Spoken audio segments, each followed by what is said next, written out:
108 જગ્યાએ આ કાર્યક્રમનું જીવંત પ્રસારણ નિહાળી રહ્યું છે. વિશ્વ નિહાળે છે મા ભારતીના જયનાથથી માન્ય મુખ્યમંત્રી શ્રી ભૂપેન્દ્રભાઈ પટેલ સાહેબ. ભારત માતા કે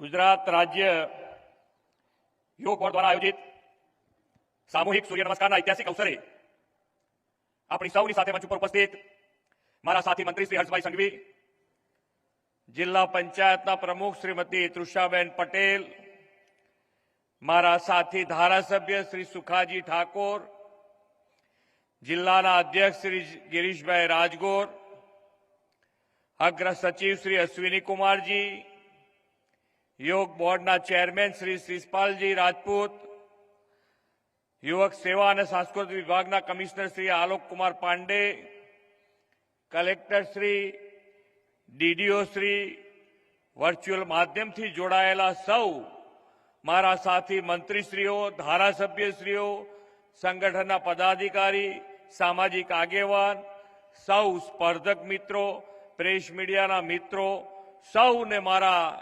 નમસ્કાર. આજે આટલી વહેલી સવારે નવા વર્ષે આપણે એક રેકોર્ડ તરફ આગળ વધી રહ્યા છીએ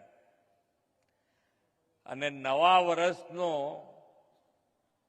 દેશનો સૌથી પહેલો રેકોર્ડ આપ સૌના નામે લખાવાનો છે. એટલે આપ સૌ જે યોગામાં જોડાયા છો, સૂર્ય નમસ્કારમાં, એના કારણે સૌથી પહેલો આખા દેશનો રેકોર્ડ થશે અને ગુજરાતનું ગૌરવ વધારવા બદલ આપ સૌને ખૂબ ખૂબ અભિનંદન આપું છું. વિશ્વ નેતા અને આપણા યશસ્વી વડાપ્રધાન શ્રી નરેન્દ્રભાઈ મોદીની વિઝનરી લીડરશીપ અને મક્કમ નેતૃત્વના લીધે આજે આખી દુનિયામાં ભારતીય સંસ્કૃતિનું ગૌરવગાન થઈ રહ્યું છે અને તેનું શ્રેષ્ઠ ઉદાહરણ એટલે વૈશ્વિક બનેલી આપણી યોગ પ્રણાલી છે. આ યોગ પ્રણાલીમાં સૂર્ય નમસ્કારને શ્રેષ્ઠ આસન ગણવામાં આવે છે. સૂર્ય નમસ્કારથી સંપૂર્ણ યોગાસનનો લાભ વ્યક્તિને મળી જાય છે.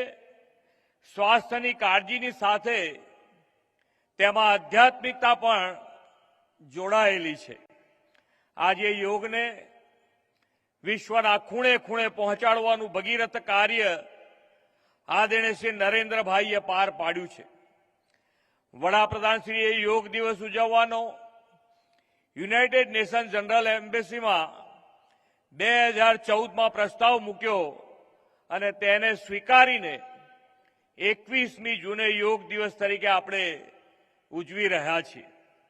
વડાપ્રધાન શ્રી નરેન્દ્રભાઈ મોદી એવા વિઝનરી લીડર છે જે હંમેશા સ્વદેશ હિત સાથે સમગ્ર પૃથ્વીના હિતનો વિચાર કરે છે.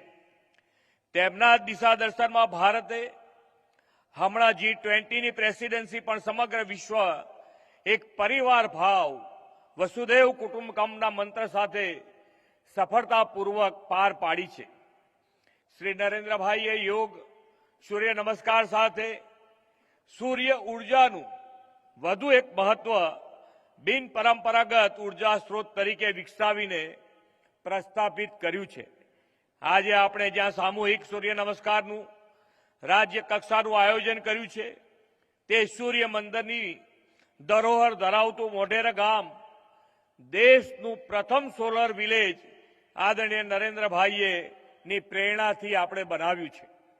આજે સોલર વિલેજમાં આ પ્રાચીન સૂર્ય મંદિર પરિસરમાં ઉગતા સૂર્યના પ્રથમ કિરણની ઉષ્મા અને 2024ના વર્ષના પ્રથમ દિવસની નવી ઉર્જા સાથે સામૂહિક સૂર્ય નમસ્કારનો ઉપક્રમ યોજાયો છે.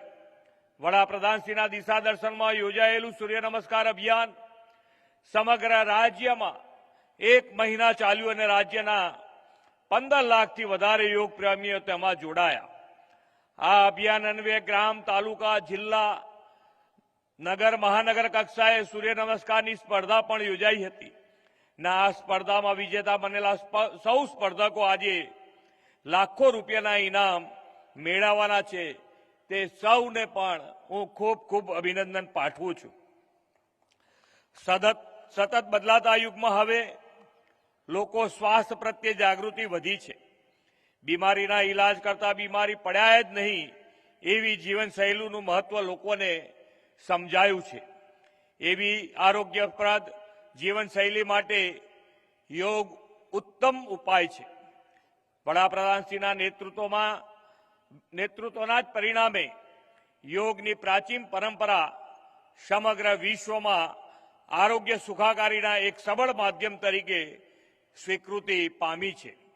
ગુજરાતમાં આદરણીય નરેન્દ્રભાઈના દિશાદર્શનમાં યોગને પ્રોત્સાહન આપવા માટે અનેક યોજના રાજ્ય સરકારે કાર્ય કરી રહી છે. તેમના માર્ગદર્શનમાં ગુજરાતે અમદાવાદમાં દેશની પ્રથમ ખાનગી યોગ યુનિવર્સિટી લકુલિશા યોગ યુનિવર્સિટીની શરૂઆત કરી છે. વડાપ્રધાન શ્રી નરેન્દ્રભાઈ મોદીના નેતૃત્વમાં દેશ આજે પરિવર્તનની ક્રાંતિમાંથી પસાર થઈ રહ્યો છે. ત્યારે યોગની પ્રાચીન પરંપરા એક સામાજિક જન આંદોલન સ્વરૂપ લીધું છે. એ વાતની સાક્ષી પૂરતો આજનો આ ઐતિહાસિક અવસર છે. વડાપ્રધાન શ્રી નરેન્દ્રભાઈએ અમૃતકાળમાં વિકસિત ભારત એટ 2047નો સંકલ્પ કર્યો છે. વિકસિત ભારત માટે સ્વસ્થ, તંદુરસ્ત, નિરોગી સમાજનું નિર્માણ પણ એટલું જ આવશ્યક છે. યોગ, પ્રાણાયામ, સૂર્ય નમસ્કારની આપણી આગવી વિરાસતને વધુને વધુ વ્યાપક બનાવી અમૃતકાળમાં અમૃતમય ભવિષ્ય માટેનો સંકલ્પ કરીએ એ જ અપેક્ષા સાથે વિરમું છું. ભારત માતા કી જય.